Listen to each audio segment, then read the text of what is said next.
ក្រមុំគល់ខួចបងលួចសំឡឹង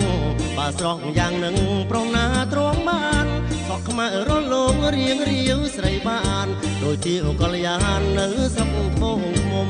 ណែក្រមុំរូបស្រស់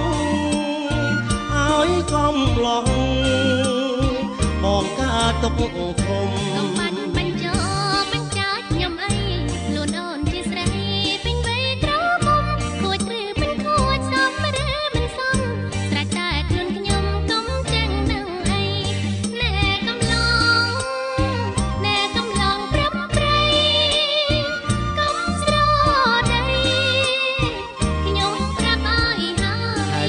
ចូលឆ្នាំបងចាំជួបស្រី